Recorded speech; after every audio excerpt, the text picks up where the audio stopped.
देखिए, पहले चरण का जो 10 तारीख के दिन मतदान है, आज उसका चुनाव प्रचार पूरी तरह से थम गया। और जिस तरह से हम लोग अनूप शहर विधानसभा, जो बुलंदशहर की एक कॉन्स्टिट्यूंसी है, वहाँ गठबंधन में राष्ट्रवादी कांग्रेस पार्टी की ओर से के शर्मा साहब को हम लोग ने प्रत्याशी बनाया। 3 दौरे मैंने किए। पहले राउंड में 3 दिन में रहा, दूसरे राउंड में 2 रोज़, और अब आखिरी दौर में आज तक हम लोग वहाँ थे।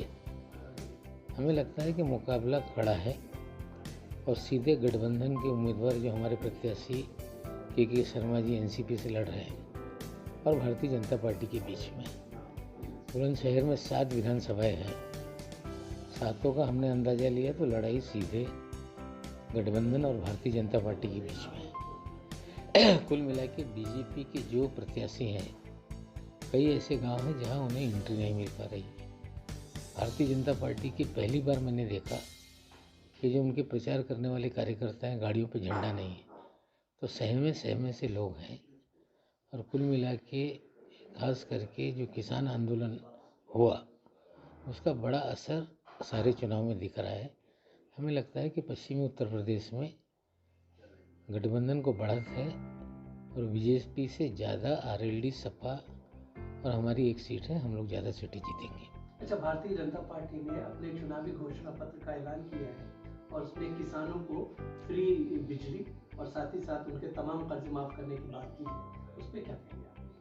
नहीं, फ्री बिजली का ऐलान तो अखिलेश जी ने किया कि जो ट्यूबवेल के लिए बिजली है वो मुफ्त देंगे।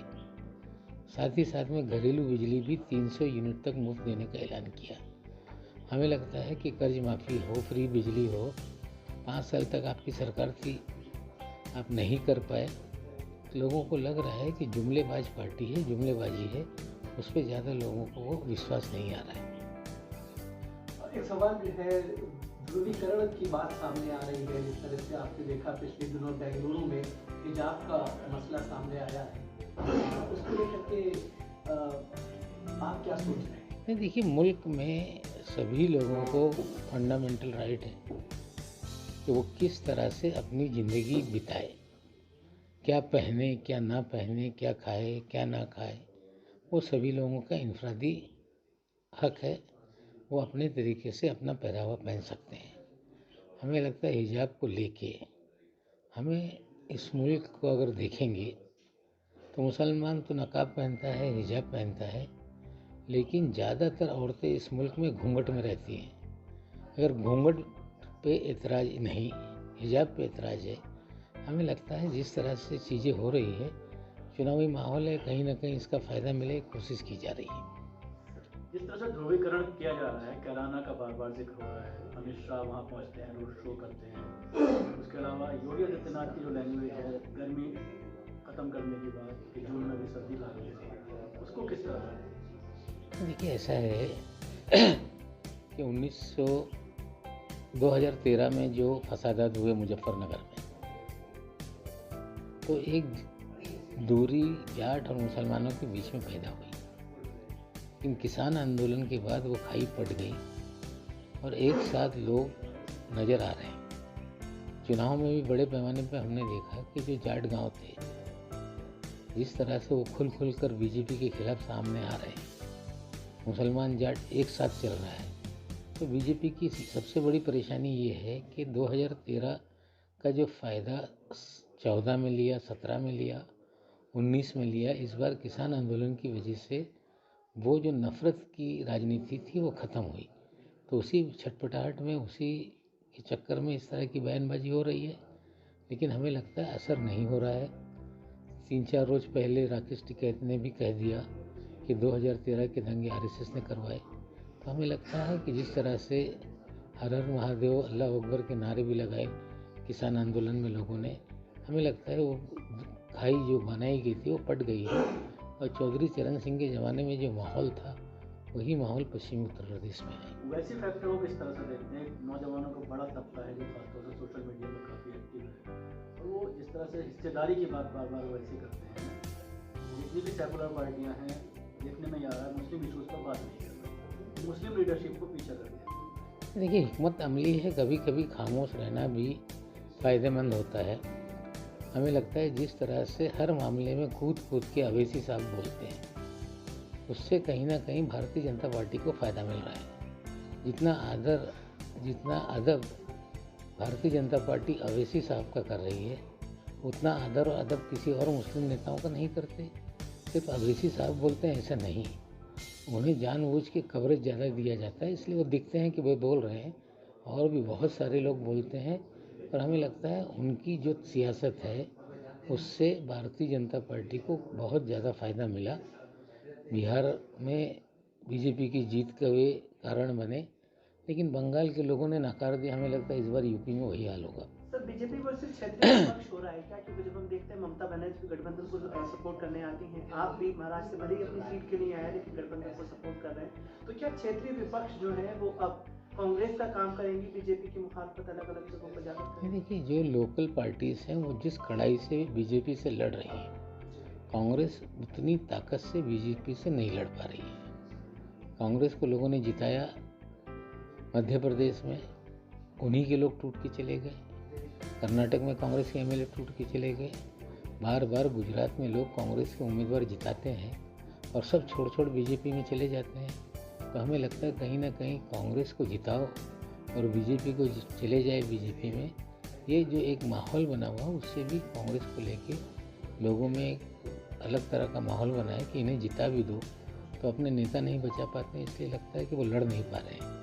मध्य प्रदेश, गोवा, कर्नाटक में जिस तरह से बीजेपी ने कांग्रेस को तोड़ा, उससे लोगों का विश्वास कम हो रहा है। और जो क्षेत्रीय दल हैं, चाहे वो उड़ीसा में हो, चाहे आंध्र में हो, चाहे तमिलनाडु में हो, चाहे महाराष्ट्र में हो, चाहे बंगाल में हो, हमें लगता है कि क्षेत्रीय दल ही पूरे देश में 300 सीटें हैं जिस पे वो सीधे बीजेपी को रोक रहा है। कांग्रेस 200 सीट से ज़्यादा बीजेपी से मुकाबले में नहीं है। कांग्रेस को समझना पड़ेगा कि सभी लोगों को साथ में ले और एक यूनाइटेड फ्रंट बनाए, लेकिन कांग्रेस अकेले ही लड़ सकती है, इस भ्रम से बाहर नहीं निकलेगी। तो हमें लगता है कि बीजेपी का फायदा होते रहेगा। सर, जिस तरह से हमने कल प्रधानमंत्री को सदन में बोलते हुए देखा, पूरा का पूरा कोरोना फैलने की वजह महाराष्ट्र से लोगों का, मजदूरों का वापस आना बताया गया, हालांकि कांग्रेस पे निशाना था। आपका भी बयान आया है, आपने नमस्ते ट्रंप को जो है कोरोना फैलने का जिम्मेदार बताया है। तो क्या अब कोरोना का जब दौर खत्म होने वाला है तो राजनीतिक जो दौर है वो कोरोना का जिम्मेदार कौन, इस पर चलने वाला है? नहीं, सच्चाई जो है वो मुल्क के सामने आनी चाहिए।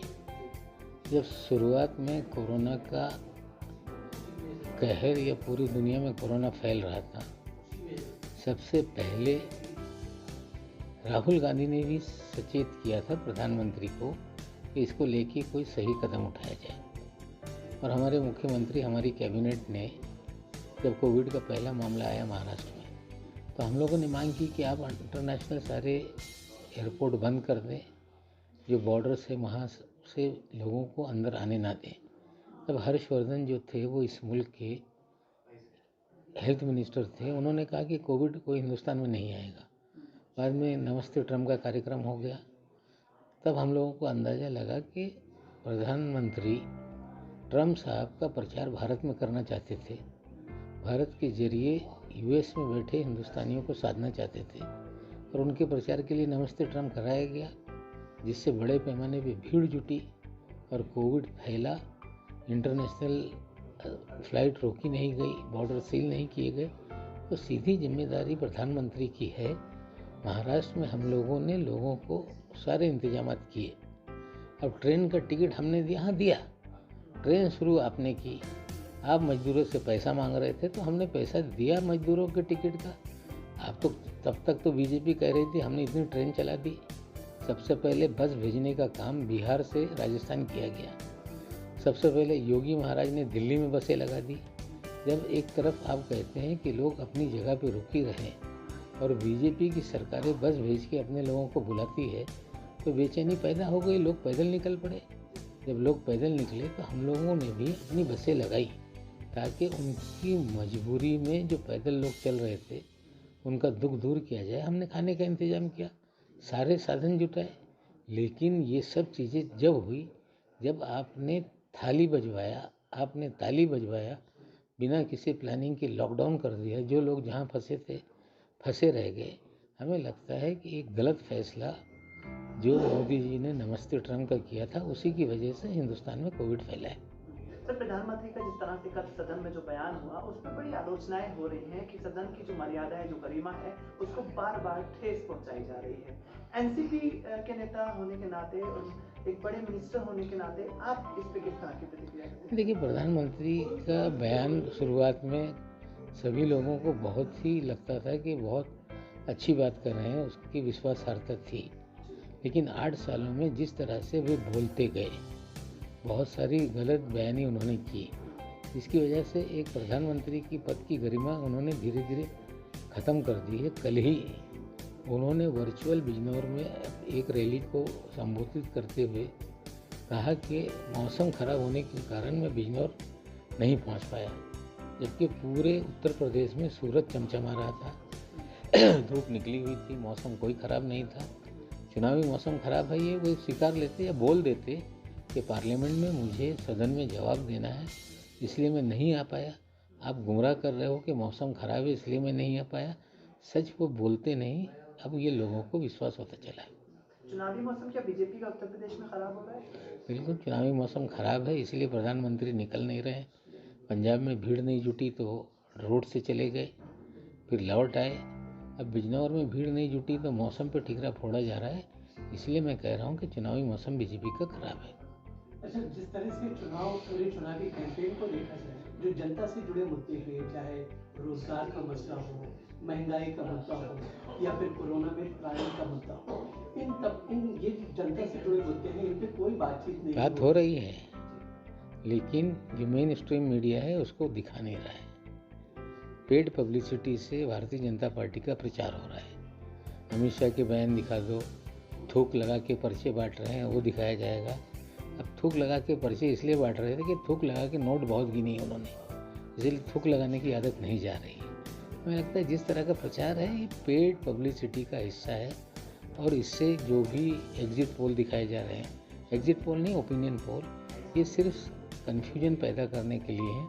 बंगाल का प्रचार टेलीविज़न इसी तरह से कर रहा था। अब की बार 200 के पार, 100 के भीतर चले गए। इस बार फिर कह रहे हैं कि अब की बार 300 के पार, 150 के भीतर चले जाएंगे। बीजेपी इस बार हारेगी। हमें तो लगता है कि 5 स्टेट में बीजेपी हार रही है। अच्छा, जिस तरह से ओपिनियन पोल लाए गए, जाहिर है कि जनता पर इसका एक असर होता है। पेड पब्लिसिटी है ये, एक पैसा दे के इस तरह के पोल टीवी पे दिखाए जाते हैं ताकि मतदाता कंफ्यूज हो। इसी तरह का पेड पब्लिसिटी बंगाल में था। ये सारी पेड पब्लिसिटी धरी की धरी रह जाएगी।